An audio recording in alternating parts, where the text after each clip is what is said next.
अगर आप अपने मेहमान का इस्तकबाल करना जानते हैं तो मैं देखता हूं कि आप अपने मेहमान का इस्तकबाल किस तरह से करते हैं। नारे तकबीर, जरा सा थोड़ा सा और दम लगाएं, पता चले आप हुसैनी हैं जी, थोड़ा सा और दम लगाएं। नारे तकबीर, नारे रिसालत, उलमाए अहले सुन्नत, मसलके आला हजरत, नारे तकबीर, नारे रिसालत। मिसरों के साथ अदब के साथ ये माइक हजरत के हवाले करूं कि सज रहाए नजदियत के काटने वाले हैं हम, दिल में उल्फत के परिंदे पालने वाले हैं हम। अरे खुल्द में जाने से हमको कौन रोकेगा भला, हजरत अहमद रजा के चाहने वाले हैं हम। अरे वाह वाह वाह। इस दौरे जदीद में हमारी महफिलों की रंगतें बदल रही हैं। इस दौर में हमारी महफिलों की रंगीनियां बदल रही हैं, हालात बहुत तेजी से बदल रहे हैं। साहब, आज हमारा ये मिजाज बन गया कि जो जितना ज्यादा चीख कर तकरीर करता हो, हमारी नजर में सबसे अच्छा खतीब वही है। हमारी नजर में शायर सबसे अच्छा वही है जो एक मर्तबा पहले बैठ कर पढ़े, फिर बीच में खड़ा हो, फिर बैठ कर पढ़े, और उनकी नाथखानी के लिए लगभग 4-5 फीट जगह छोड़कर लोग हट हट करके बैठे। आज हम उन्हीं शायर को, उसी मद्दाह को बहुत बड़ा शायर समझते हैं, और चुटकुलाबाज नकीब को हम और आप अच्छा नकीब समझते हैं। हमारे शाहनवाज साहब बड़ी अच्छी नकाबत करते हैं, चुटकुला नहीं बोलते मगर नबी की नात जरूर पढ़ा करते हैं। बेशक ऐसे नकीबों को आप पसंद किया करिए, और जो इस्लाह की गुफ्तगू करते हैं ऐसे खतीब को पसंद किया करिए। नात खानी का तरीका सलीम साहब से आपने सीखा, और लोगों को सीखना चाहिए कि बिल्कुल बेहतरीन अंदाज में शाइस्तगी के साथ वो नात खानी लोगों के बीच रखते हैं, और अल्हम्दुलिल्लाह लोग दादो तहसीन से उन्हें नवाजते भी हैं। आज हमारी पोजीशन ये हो गई कि हमारी महफिलों में, साहब अभी हजरत से मेरी गुफ्तगू हो रही थी, आज हमारी महफिलों में पढ़े लिखे लोग नहीं आते, जबकि बरअक्स हमारी महफिलों के, उनकी महफिलों में, इशारा समझिएगा खुल के नहीं बोलूंगा, उनकी महफिलों में डॉक्टर्स आते हैं, प्रोफेसर्स आते हैं, इंजीनियर्स आते हैं, लेक्चरर्स आते हैं, आईएएस आते हैं, पीसीएस आते हैं। आखिर क्या वजह है हमारी महफिल में एक डॉक्टर नहीं आ पाता? बाजू में घर है उसका, उसके बावजूद वो डॉक्टर साहब हमारी महफिल में नहीं आ पाते, इंजीनियर हमारी महफिल में नहीं आ पाते, प्रोफेसर हमारी महफिलों में नहीं आ पाते, आईएएस पीसीएस गांव घर में मौजूद हैं, उसके बावजूद हमारी महफिलों में नहीं आते। आखिर क्या वजह है? उनकी महफिलों में आते हैं, हमारी महफिलों में नहीं आते। तो साहब वजह सिर्फ एक है कि जो ग़िज़ा लोगों को यहाँ मिलना चाहिए वो हमारी महफिलों से नहीं मिल पाती, जो ग़िज़ा उनको मिलना चाहिए वो उनकी महफिलों से उन्हें मिल जाती है। बेशक बेशक। तो किसी ने मेरा गट्टा पकड़ कर कहा था, ये बताओ तुम अपनी महफिलों में बहुत सारे लोगों को दरूद शरीफ पढ़वाते हो, या जितने भी खतीब आते हैं या जितने भी शोरा आते हैं सब कहते हैं दरूद शरीफ पढ़ो, मगर कोई दरूद शरीफ नहीं पढ़ता, लोग मिनमिना करके रह जाते हैं। हमारी महफिलों में हमारा खतीब एक मर्तबा अगर मोहम्मद का नाम ले, बोलिए सल्लल्लाहु अलैहि वसल्लम, एक मर्तबा मोहम्मद का नाम ले, मजमे का हर फर्द बोलता है सल्लल्लाहु अलैहि वसल्लम। बताओ आशिक़े रसूल हम हुए या तुम हुए? आशिक़े रसूल हम हुए या तुम हुए? तो साहब यहाँ पे इंसान लाजवाब हो जाता है। तो तरीका ये होना चाहिए कि खतीब की तकरीर में जितनी मर्तबा नबी का नाम आए उतनी मर्तबा बोलना चाहिए सल्लल्लाहु अलैहि वसल्लम, सल्लल्लाहु अलैहि वसल्लम। और जानते हैं तकरीरों में क्या होता है? तकरीरों में एक खतीब एक टॉपिक और एक उन्वान के तहत आपको आपकी जिंदगी का मकसद हयात बता रहा होता है। कि आप इस दुनिया में आए क्यों हैं, आपके आने का मकसद क्या है। ये दुनिया खामोश जबान में आपसे क्या मुतालिबा करती है। ये दरख्त, ये शजरो हजर, ये पहाड़, ये पेड़, ये पौधे, ये जमीन के फर्श, ये आसमानों के शामियाने हमें क्या दर्स देते हैं, हमें क्या पैगाम देते हैं। यही तमाम तर बातें टॉपिक के उन्वान के तहत एक खतीब आपको बता रहे होते हैं। मतलब आपकी जिंदगी का मकसद हयात आपको बता रहे होते हैं कि आप इस दुनिया में क्यों आए हैं और आपको इस दुनिया में आने के बाद क्या करना चाहिए। अगर ये चीजें आपको बताई जाती हैं तो आपका क्या मकसद होता है। मकसद तो होता है सबका कि अमल किया जाए, लेकिन जब तक तकरीर होती रहती है मकसद दायरे के अंदर रहता है। जैसे ही तकरीर खत्म हो जाती है मकसद से आप हट जाते हैं। मतलब इस कान से सुना दूसरे कान से गुफ्तगू को खत्म कर देते हैं। जब तक तकरीर हो रही होती है नमाज के टॉपिक पे, मौतो हयात के टॉपिक पे, जन्नत का नजारा आपको बताया जाता है, खुदा की वहदानियत आपको बताई जा रही होती है, रसूलुल्लाह की रिसालत आपको समझाई जा रही होती है, रसूलुल्लाह के मौजज़ात आपको बताए जा रहे होते हैं, रसूलुल्लाह की सीरत आपको समझाई जा रही होती है। तब तक तो लगता है हाँ वाकई मैंने नमाज नहीं पढ़ी है, मुझे नमाज पढ़ना चाहिए। रोजे नहीं रखे हैं, वाकई रमजानों के रोजे भी रखने चाहिए। हज और ज़कात हम पर वाजिब व जरूरी है, उसके बावजूद मैंने अदा नहीं किया है, हमें अदा अब करना चाहिए। मेरी माँ मेरे बाप मुझसे रूठे हुए हैं, चलो उनके कदमों में गिरकर उन्हें मना लेना चाहिए। मेरी मस्जिद का इमाम मुझसे नाराज है, चलो उन्हें मना लेना चाहिए। चलो हमारे महल्ले के एक आलिम दीन मुझसे खफा है, चलो उनको मना लेना चाहिए। मेरे भाई के हुकूक मुझसे आज तक मिल नहीं पाए, चलो अपने भाई का हुकूक दे दिया जाना चाहिए। पड़ोसियों की हक उन्हें दे दिया जाना चाहिए। साहब जब तक तकरीर हो रही होती है ये सारे मकासद, ये सारी बातें ज़हन में आ रही होती हैं, लेकिन साहब जानते हैं एक वक्त ऐसा भी आता है जब सलातो सलाम होता है और फिर दुआ पर महफिल का इख्तिताम हो जाता है। और ऐसा ही बंदा जो अपनी महफिलों से उठकर अपने अपने घरों में जाकर या अपने महल्ले की मस्जिदों में पहुंचकर वुजू करता है और वुजू करने के बाद 2 रकत नफल नमाज अदा करता है और अल्लाह की बारगाह में अपने किए की तौबा करता है, गुनाहों पे नादिम होता है और अपने पड़ोसियों को मनाने का अहद करता है। माँ बाप रूठे हुए माँ बाप को मनाने का वादा करता है अल्लाह से, ए मेरे खुदा मेरे उठे हुए हाथों की लाज रख ले, मैंने बहुत खताएं की हैं, मैंने बहुत लग़ज़िशें की हैं। मौला तू सत्तार है, मौला तू गफ्फार है, मौला तू गफूरुर रहीम है, मेरी खताओं को माफ कर दे, मेरी लग़ज़िशों को माफ कर दे। फिर क्या होता है जरा सुनिएगा।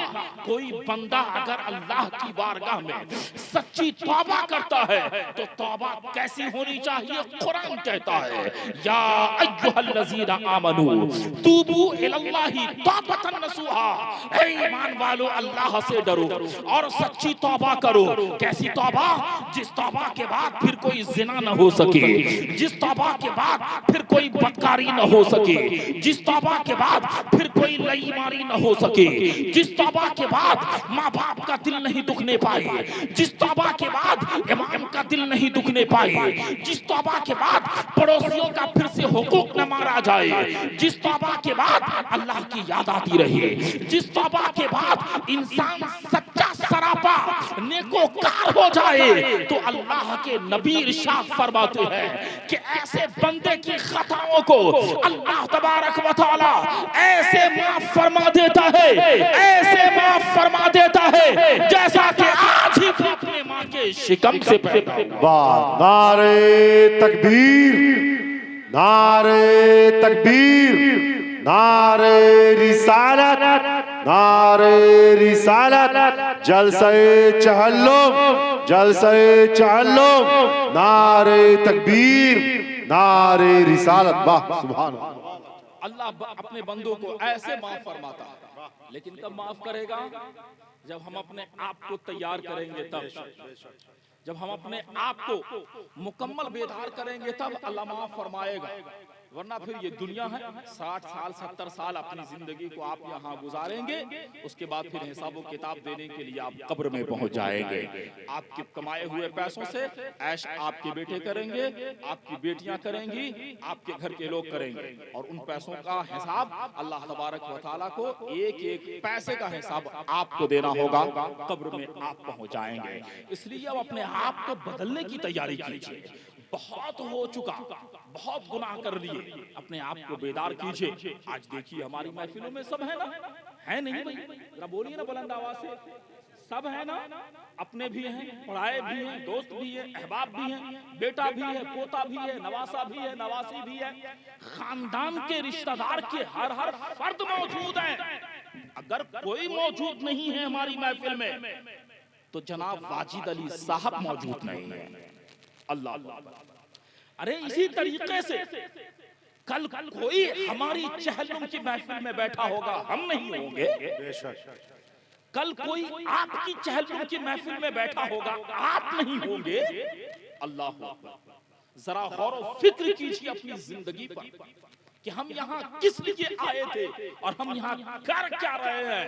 पूछिए खुदा से, ए मेरे पाक परवरदिगार, तूने मुझे ऐसी दुनिया में क्यों पैदा कर दिया जिस दुनिया में मैं अपनी नजर दौड़ाता हूँ तो उस तरफ कत्लो गारत है, खून बहे जा रहे हैं, खून बहाए जा रहे हैं। जिस तरफ मैं अपनी नजर दौड़ाता हूँ उस तरफ देखता हूँ चोरी है, डकैती है, बेईमानी है, एक बालिश जमीन के लिए कत्ल हो रहे हैं, कोई एक दूसरे का घर हड़प ले रहा है, कोई एक दूसरे की जमीन हड़प ले रहा है, कोई एक दूसरे का मकान हड़प ले रहा है, कोई एक दूसरे का पैसा हड़प ले रहा है। ए मेरे मौला, तूने ऐसी दुनिया में मुझे क्यों पैदा फरमा दिया?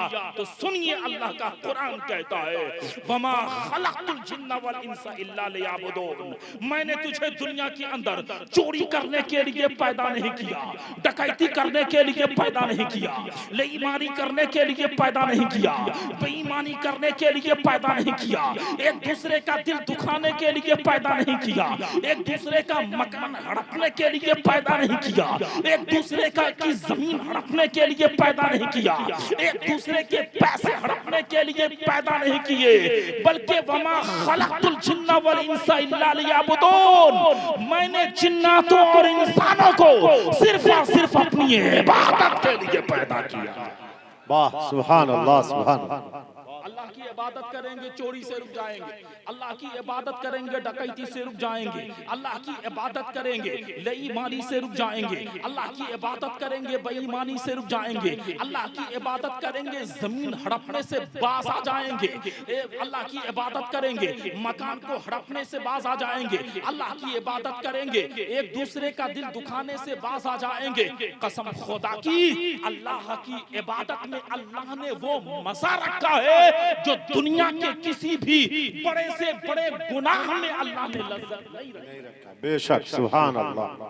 आज लोग छोटा सा गुनाह करते हैं ना, उन्हें बड़ा मजा आता है। मिसाल के तौर पे कोई एक फिल्म देख ले, एक छोटी सी फिल्म देख ले, लीजिए साहब, बड़ा लुत्फ आया, फिर दूसरी फिल्म देखने की तैयारी करता है, फिर तीसरी देखने की तैयारी करता है। एक मर्तबा कोई खता कर ले जो हमारे ज़हन और फिक्र पे आए, एक बार कोई खता कर ले और उस बंदे को उस खता में इतनी लज्जत मिलती है, इतना मजा मिलता है कि साहब वो बार बार करने की कोशिश करता है।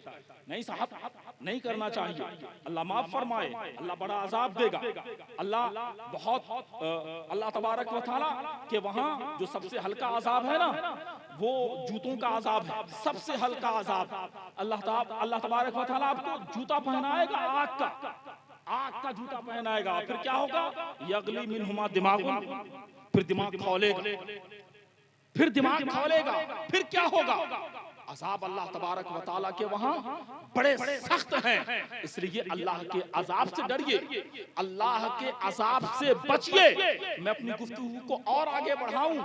जानते हैं इस दुनिया के अंदर हजरत सैयदना उमर फारूक आजम का नाम आपने सुना होगा। इस दुनिया के अंदर हजरत उस्मान गनी का नाम सुना होगा, हजरत इदरीस अलैहिस्सलाम का नाम आपने सुना होगा। मैं चाहता हूं कि इन तमाम तर साहिबान का जिक्र मैं आपके सामने मुख्तसर अंदाज में करता चलूं। जरा ज़हन को मेरी तरफ मुतवज्जे कीजिए और अपने दोनों हाथों को फिजाओं में लहराकर एक मर्तबा बुलंद आवाज से कहिए या रसूल अल्लाह, या रसूल अल्लाह, और बुलंद आवाज से या हुसैन, या हुसैन। अब जरा सुनिएगा, हजरत उस्मान गनी है।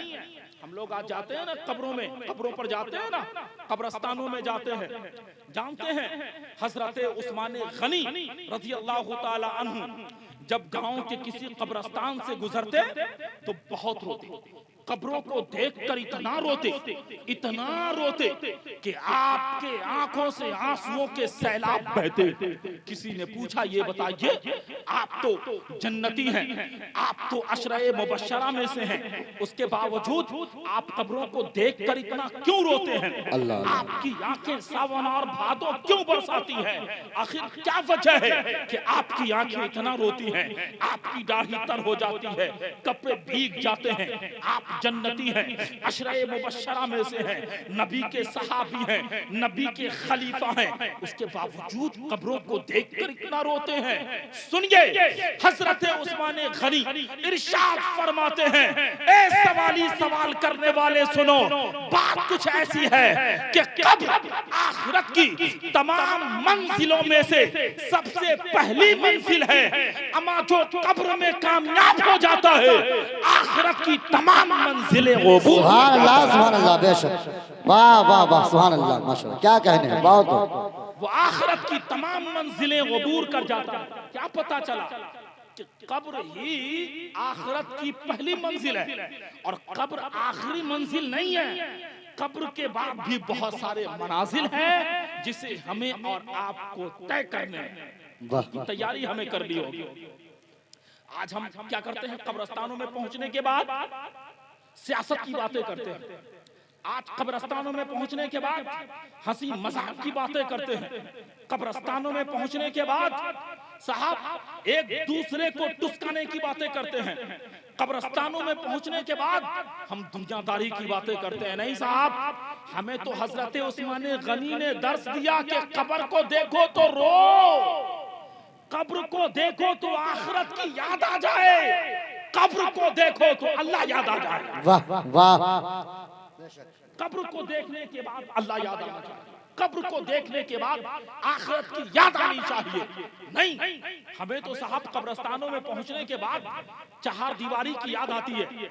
हमें तो कब्रस्तानों में पहुंचने के बाद वहां पे हमें जंगल झाड़ जो लगे हुए होते हैं कब्रस्तानों में उसकी याद आती है। साहब हमें तो कब्रस्तानों में पहुंचने के बाद वहां के पेड़ पौधों में लगे हुए आम लीची इनके फरोख्त करने की बातें याद आती हैं। साहब अल्लाह से डरिए और अल्लाह का खौफ अपने सीने में बसाइए, तब जाकर आप कहीं कामयाब हो पाएंगे। जरा तवज्जो चाहता हूँ, हजरत उमर फारूक आज़म का नाम आपने सुना है। हजरत उमर फारूक आज़म के ताल्लुक से आता है कि आपकी बारगाह में एक शख्स आता, वो आपको सिर्फ इतनी बात कहता कि हजरत मौत को याद रखिएगा, भूलिएगा नहीं, मौत आएगी, मौत को भूलिएगा नहीं। ये किससे कहा जा रहा है? जिनकी हुकूमत 22,000 मुरब्बा मील पर है। ये किनसे कहा जा रहा है? जो नबी के सहाबी हैं। किनसे कहा जा रहा है? जिनको नबी ने कहा उमर तू जन्नती है। किनसे कहा जा रहा है? उनसे कहा जा रहा है जो दिन को अपने दफ्तर का काम करते और रात को हुकूमती जमीन पर गली कूचों में घूमते कि हमारी हुकूमत में, हमारी दौरे हुकूमत में कोई भूखा तो नहीं सो रहा है। ऐसे साहब से कहते ऐसे नबी के खलीफा से कहते, उमर फारूक आजम से कहा जाता, उमर मौत को याद रखना भूल ना रहे। मैं उसी उमर की बात कर रहा हूँ जो एक मर्तबा अपने दौरे हुकूमत की गलियों में घूमते हुए एक मकान के करीब पहुंचे तो मकान से रोने की आवाज आ रही थी। दरवाजे पे दस्तक दी, औरत दरवाजा खोलने के लिए आती है और जब औरत ने दरवाजा खोला तो देखा कि एक नौजवान टाइप का शख्स मेरे घर पे, मेरे दरवाजे पे दस्तक दे रहा है और वो खड़ा है। हजरत उमर पूछते हैं, तुम्हारे बच्चे क्यों रो रहे हैं, सब खैरियत तो है? उस औरत ने कहा कि भला हो उमर का कि वो अपनी हुकूमत के नशे में चूर है, मगर उसे फिक्र नहीं कि उसके दौरे हुकूमत में बच्चे भूखे भी सो रहे हैं, उसको पता नहीं। हजरत उमर फारूक आजम दरवाजे से पीछे हट जाते हैं। पीछे कदम हटने के बाद कुछ देर के बाद जब लौटे तो वक्त का बादशाह अपने पीठ के ऊपर चावल की बोरी लाद कर ला रहा है। हाथों में हाथों में खुर्दोनोश के अशिया हैं। जानते हैं आप, हजरत उमर फारूक आजम जब घर के अंदर राशन लेकर दाखिल हुए, खुद से चूल्हा जलाया, हांडी रखी, चावल तैयार किया, मतलब खाना तैयार फरमाया। और किताबों में जिक्र ये भी है कि जब चूल्हे की आग बुझ जाती तो वक्त का बादशाह, वक्त का शहंशाह अपने मुंह से फूंकता, लकड़ी फिर से जलने लगती थी, लकड़ी फिर से जलने लगती थी। खाना तैयार फरमाया। खाना तैयार फरमाने के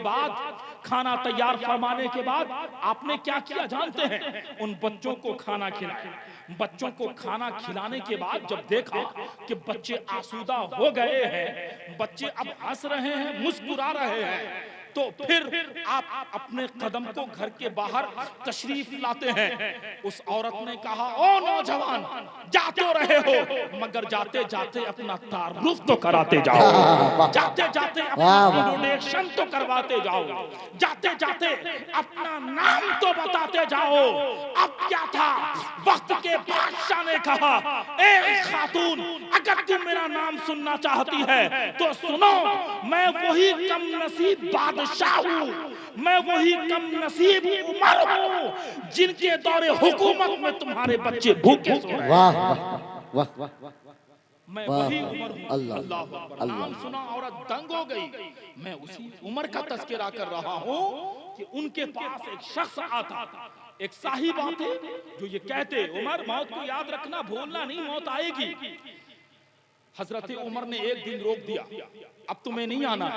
कहा क्यों नहीं आना? पैसे कम पड़ गए। कहा नहीं, पैसे कम नहीं पड़े, दिरहमो दीनार कम नहीं पड़े। कहा आखिर क्यों आपने रोका मुझे?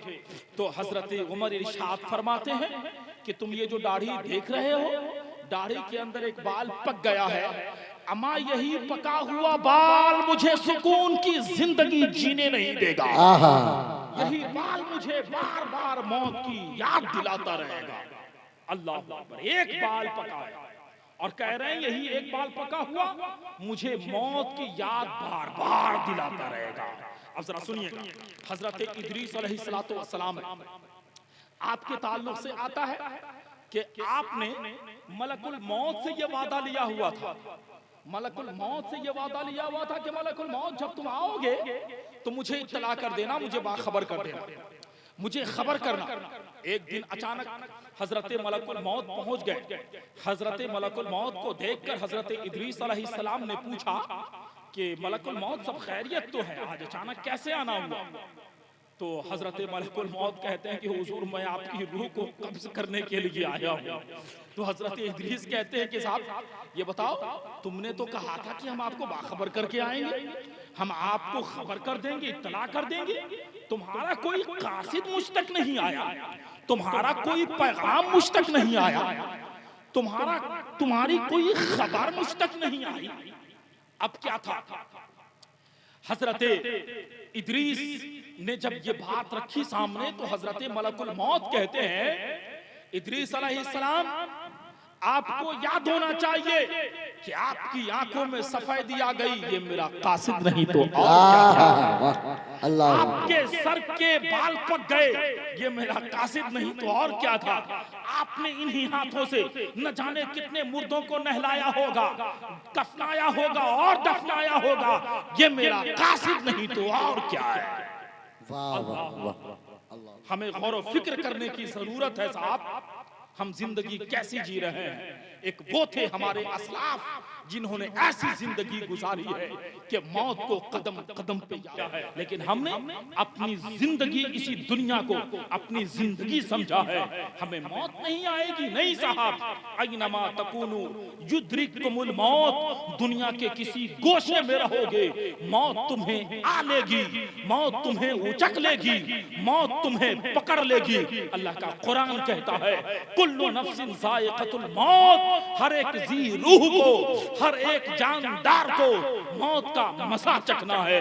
अल्लाह का कुरान कहता है अल्लज़ी खलक़ल मौत वल हयाता लियब्लुवकुम अय्युकुम अहसनु अमला।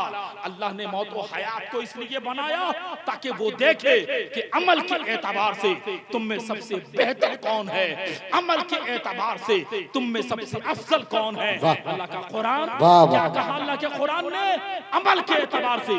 अल्लाह के कुरान ने जमीन और जायदाद के एतबार से नहीं कहा, अल्लाह के कुरान ने मकान के एतबार से नहीं कहा, अल्लाह के कुरान ने ताकत के एतबार से नहीं कहा, अल्लाह के कुरान ने दौलतो शोहरतो सरवत की बुनियाद पर नहीं कहा, बल्कि अल्लाह के कुरान ने अगर कहा है तो अमल की बुनियाद पर कहा है। इस दुनिया के अंदर हमारा अमल क्या है? हमारे अमल में नमाज नहीं है, हमारे अमल में रोजे नहीं है, हमारे अमल में ज़कात नहीं है, हमारे अमल में हज नहीं है, हमारे अमल में नेकियां नहीं है, हमारे अमल में कुछ नहीं है। एक दिन ऐसा होता है मलकुल मौत चले आते हैं, मेरी रूह कब्ज़े उनसुरी से परवाज हो जाती है, मेरा जनाजा सामने पड़ा हुआ होता है। जब जनाजा सामने होता है तो सबसे पहले हमारा नाम छीन लिया जाता है।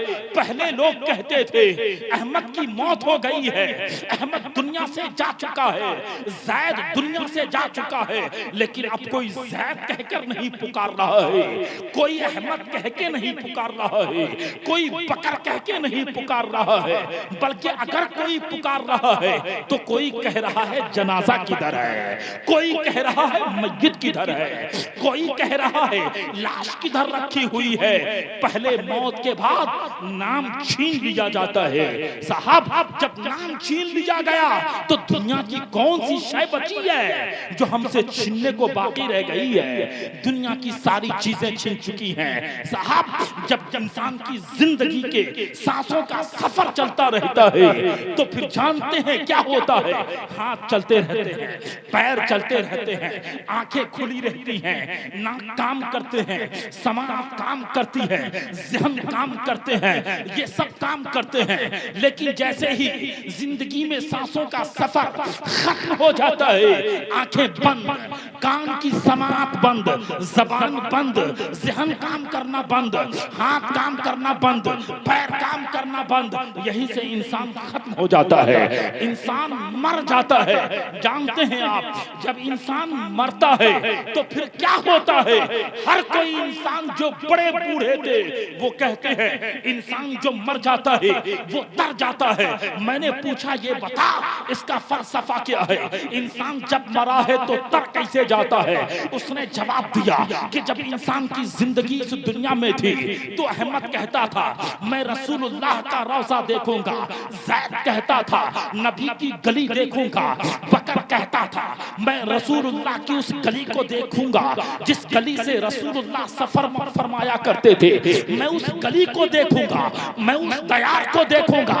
बकर मर गया नबी का रोज़ा न देख सका, ज़ैद मर गया नबी की गली न देख सका, बकर मर गया मगर नबी की गली न देख सका, मदीना न देख सका। अरे मरकर तर इसलिए गया कि अब कब्र में जाएगा, कब्र में रसूलुल्लाह इसकी कब्र में रोशनी हो जाएगी। नारे तकबीर, नारे रिसालत, नारे रिसालत उलमाए अहले सुन्नत उलमाए अहले सुन्नत मसलके आला हजरत नारे तकबीर नारे रिसालत। वाह वाह। कब्र में मेरे नबी तशरीफ लाएंगे, कब्र में रोशनी हो जाएगी और फिर क्या होगा, तीनों सवाल होंगे और फिर जब सवाल के जवाब देने वाला आशिक रसूल होगा तो आखिरी सवाल ही नबी के बारे में होगा। अरे सवाल तो पहले पे खत्म होना चाहिए, बता तेरा खुदा क्या है, तेरा दीन क्या है, जवाब दे दिया बात खत्म हो जानी चाहिए। लेकिन नहीं, पूछा ये जाएगा बता इस शख्स के बारे में क्या कहता था दुनिया के अंदर, मतलब अकीदे के ताल्लुक से सवाल होगा। बता तू ये बता, नबी को अपने बड़ा भाई जैसा कहता था, अपने जैसा कहता था, नबी को कहता कैसा था? तो साहब बात खुलकर उस वक्त वाज़ेह हो जाएगी। नबी का आशिक है तो कहेगा यही तो शम्सुज़्ज़ोहा है, यही तो बदरुद्दुजा है, यही तो मुस्तफा जाने रहमत है। इन्हीं पर तो हम करोड़ों दरूद पढ़ते थे, इन्हीं पर तो हम लाखों सलाम पढ़ते थे, इन्हीं पर तो हम बेपनाह दुरूदो सलाम पढ़ा करते थे। ये मेरे नबी हैं, ये मेरे मुस्तफा। सुभान अल्लाह बेशक, जिंदाबाद जिंदाबाद, माशाअल्लाह। बहुत खत्म हो जाएगी। बहुत। फिर जानते हैं अमल नहीं है, अमल नहीं, न नमाज का अमल है, न रोजों का अमल है, न हज और ज़कात है, मेरे पास कुछ नहीं है। लेकिन इंसान जानता है कि मरना है, मरने की तैयारी क्या है?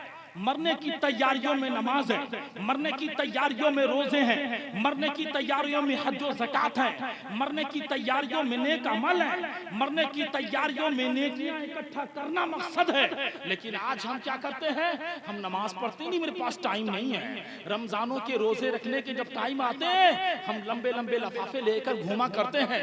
डॉक्टर ने हमें कहा है कि तुम रोजे मत रखना, तुम दवाइयां खाना, ये फला फला वगैरह वगैरह बातें। साहब मैं आपसे एक बात अर्ज करना चाहता हूँ, अच्छे अमल करके जाएंगे, जो कब्र में आप लेटेंगे बेहतरीन अमल की बुनियाद पर, वही कब्र आपके लिए जन्नत की क्यारियों में से क्या जाएगी। अगर अमल नहीं है, मतलब नमाज नहीं है, रोजे नहीं, हज और ज़कात नहीं है, नेक अमल नहीं है, तो अल्लाह तबारक व तआला अपने अदल की बुनियाद पर उसी कब्र को जहन्नम के गढ़ों में से गढ़ा बना। अल्लाह अल्लाह।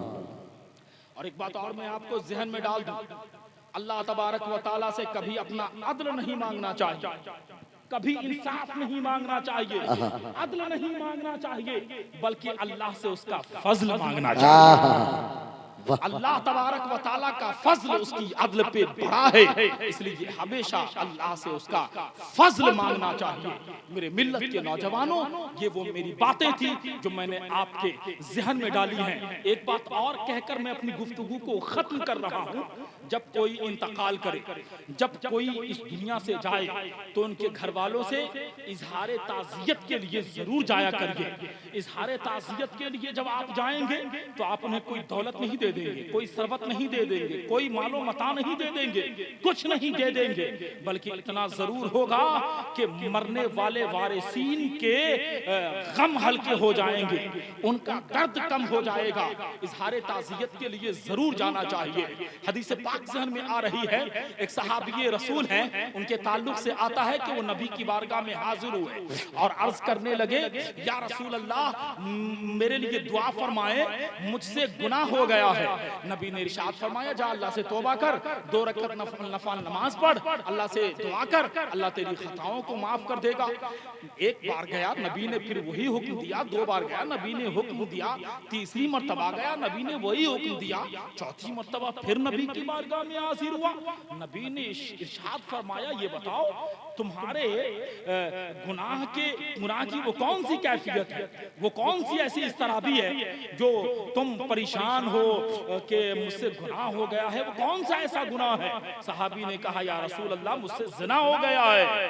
एक ज़ानी की जो सजा है वो इसी दुनिया में दिया जाए मुझे, मैंने गुनाह किया है, मैं शर्मिंदा होकर नबी की बारगाह में नहीं जाना चाहता, मैं शर्मिंदा होकर मैं अल्लाह की बारगाह में नहीं जाना चाहता। मैं शर्मिंदा होकर अल्लाह की बारगाह में नहीं जाना चाहता, मैं दुनिया में ही सजा चाहता हूँ, मेरे मुस्तफा मुझे सजा दी जाए। फिर क्या था, अल्लाह के नबी सल्लल्लाहु ताला अलैहि वसल्लम ने जो एक जानी की सजा होती है, चौराहे पे खड़ा करके उसे पत्थर से मारा जाता है, यहाँ तक कि उसे खत्म कर दिया जाता है। एक सहाबी रसूल सल्लल्लाहु ताला अलैहि वसल्लम, नबी सल्लल्लाहु अलैहि वसल्लम ने अपने सहाबी को जिना के जो सजा होते हैं वो सुना दी।